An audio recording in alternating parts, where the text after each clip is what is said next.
ज्ञान और चरित्र में बड़ा कौन है। एक राजपुरोहित थे। वह अनेक विधाओं के ज्ञाता होने के कारण राज्य में अत्यधिक प्रतिष्ठित थे।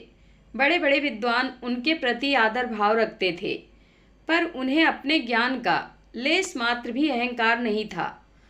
उनका विश्वास था कि ज्ञान और चरित्र का योग ही लौकिक एवं परमार्थिक उन्नति का सच्चा पथ है। प्रजा की तो बात ही क्या, स्वयं राजा भी उनका सम्मान करते थे और उनके आने पर उठकर आसन प्रदान करते थे। एक बार राजपुरोहित के मन में जिज्ञासा हुई कि राज दरबार में उन्हें आदर और सम्मान उनके ज्ञान के कारण मिलता है अथवा चरित्र के कारण।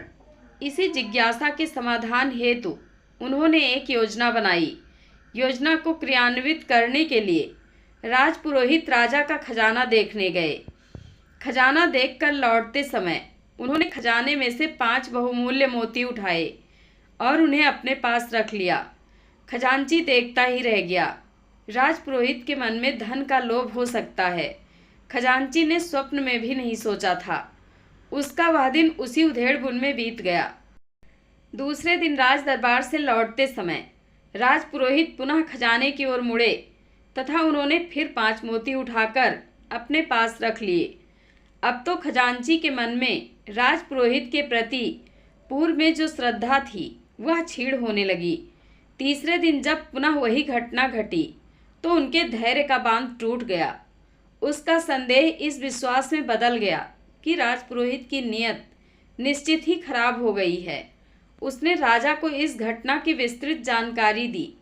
राजा को इस सूचना से बड़ा आघात पहुंचा। उनके मन में राजपुरोहित के प्रति आदर भाव की जो प्रतिमा पहले से प्रतिष्ठित थी वह चूर चूर होकर बिखर गई। चौथे दिन जब राजपुरोहित सभा में आए तो राजा पहले की तरह न सिंहासन से उठे और न उन्होंने राजपुरोहित का अभिवादन किया। यहाँ तक कि राजा ने उनकी ओर देखा तक नहीं। राजपुरोहित तत्काल समझ गए कि अब योजना रंग ला रही है। उन्होंने जिस उद्देश्य से मोती उठाए थे वह उद्देश्य अब पूरा होता नजर आने लगा था। यही सोचकर राजपुरोहित चुपचाप अपने आसन पर बैठ गए। राजसभा की कार्यवाही पूरी होने के बाद जब अन्य दरबारियों की भांति राजपुरोहित भी उठकर अपने घर जाने लगे तो राजा ने उन्हें कुछ देर रुकने का आदेश दिया। सभी सभासदों के चले जाने के बाद राजा ने उनसे पूछा, सुना है आपने खजाने में कुछ गड़बड़ी की है। इस प्रश्न पर जब राजपुरोहित चुप रहे तो राजा का आक्रोश और बढ़ा। इस बार वह कुछ ऊंची आवाज में बोले, क्या आपने खजाने से कुछ मोती उठाए हैं? राजपुरोहित ने मोती उठाने की बात को स्वीकार किया। राजा का अगला प्रश्न था, आपने कितने मोती उठाए और कितनी बार? राजा ने पुनः पूछा।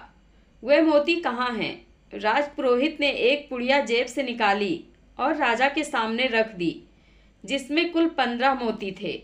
राजा के मन में आक्रोश, दुख और आश्चर्य के भाव एक साथ उभर आए। राजा बोले, राजपुरोहित जी, आपने ऐसा गलत काम क्यों किया? क्या आपको अपने पद की गरिमा का लेश मात्र भी ध्यान नहीं रहा? ऐसा करते समय क्या आपको लज्जा नहीं आई? आपने ऐसा करके अपने जीवन भर की प्रतिष्ठा खो दी। आप कुछ तो बोलिए, आपने ऐसा क्यों किया? राजा की अकुलाहट और उत्सुकता देखकर राजपुरोहित ने राजा को पूरी बात विस्तार से बताई तथा प्रसन्नता प्रकट करते हुए राजा से कहा, राजन, केवल इस बात की परीक्षा लेने हेतु कि ज्ञान और चरित्र में कौन बड़ा है मैंने आपके खजाने से मोती उठाए थे। अब मैं निर्विकल्प हो गया हूँ। यही नहीं, आज चरित्र के प्रति मेरी आस्था पहले की अपेक्षा और अधिक बढ़ गई है। आपसे और आपकी प्रजा से अभी तक मुझे जो प्यार और सम्मान मिला है वह सब ज्ञान के कारण नहीं अपितु चरित्र के ही कारण था। आपके खजाने में सबसे अधिक बहुमूल्य वस्तु सोना चांदी या हीरा मोती नहीं बल्कि चरित्र है। अतः मैं चाहता हूँ कि आप अपने राज्य में चरित्र संपन्न लोगों को अधिकाधिक प्रोत्साहन दें ताकि चरित्र का मूल्य उत्तरोत्तर बढ़ता रहे। कहा जाता है, धन गया कुछ नहीं गया, स्वास्थ्य गया कुछ गया, चरित्र गया तो सब कुछ गया। जय श्री कृष्ण। दोस्तों, आप लोगों को यह कथा कैसी लगती है कमेंट बॉक्स में अपनी राय दें। वीडियो को हाइप करना ना भूलें। धन्यवाद।